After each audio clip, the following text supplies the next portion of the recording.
Please don't forget subscribe to the channel and hit the bell to get notified of new daily videos. I had always been a diligent saver, dreaming of starting my own artisanal bakery. Every spare dime went into that fund. When my old college acquaintance, Alistair, approached me with an exclusive opportunity to invest in a burgeoning tech startup she was founding, I was initially hesitant.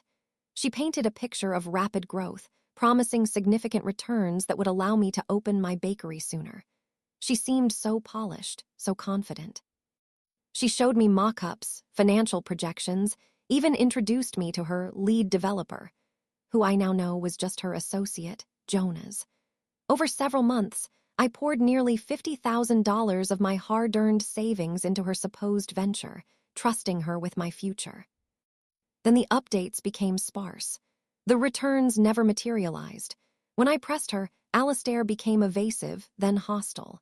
One afternoon, my close friend Arlo, who works in financial auditing, did some digging after I confided in him. He discovered that the startup existed only on paper and in flashy presentations. My $50,000, along with funds from other naive investors, had been systematically siphoned off into various shell accounts, some linked to Alistair's younger brother, Caleb, and her elderly aunt, Beatrice. My bakery dream was dead, and I was left with a gaping hole in my life savings. The betrayal was crushing. It wasn't just money, it was my future she'd stolen. The immediate shock quickly turned into a cold, burning resolve. This wasn't just about getting my money back. It was about ensuring Alistair faced the full consequences of her avarice and deceit.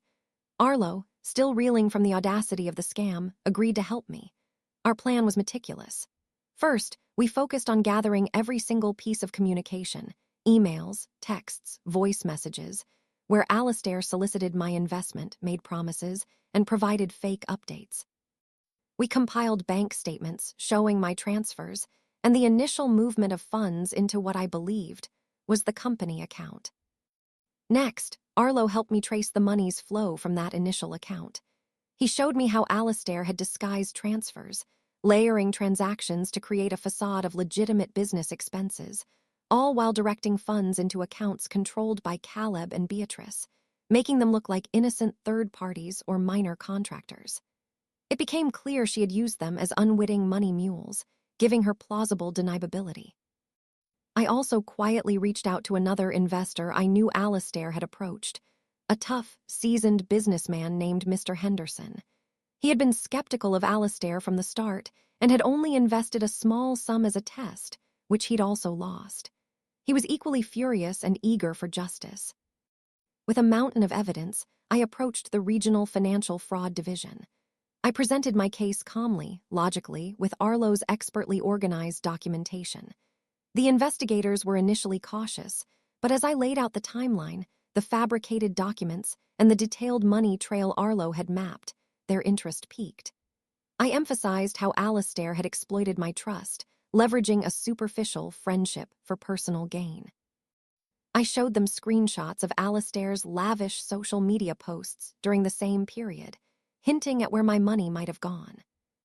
The turning point came when Mr. Henderson, having done his own investigation into Alistair's other dealings, corroborated my story with additional evidence of her widespread fraudulent activity, introducing other victims to the investigators. This broadened the scope significantly. The investigators confirmed that Alistair had indeed used her brother Caleb and Aunt Beatrice's accounts, likely without their full understanding of the scale of her scheme. They used my evidence, combined with Mr. Henderson's, to secure search warrants and subpoena financial records. The fallout was swift and devastating for Alistair. Within weeks of my formal complaint, she was arrested. The charges were numerous: wire fraud, grand larceny, and multiple counts of embezzlement. Her brother Caleb and her Aunt Beatrice were also arrested, though they cooperated with authorities, providing damning testimony against Alistair in exchange for lesser sentences.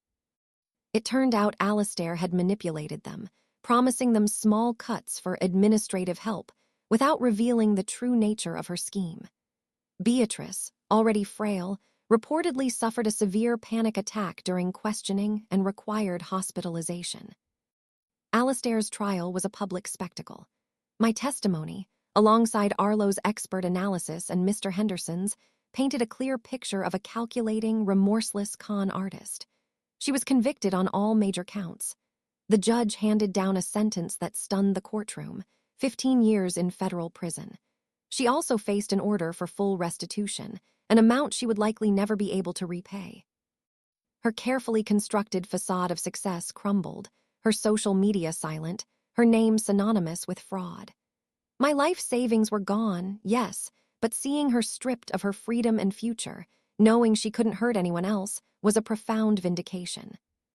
It took years to rebuild my financial life, but the taste of justice, knowing Alistair is paying for every dollar she stole and every dream she crushed, is sweeter than any pastry I could ever bake. This wasn't just revenge, it was reclaiming a piece of my soul.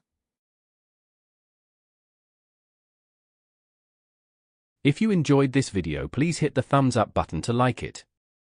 And please do subscribe to support the channel.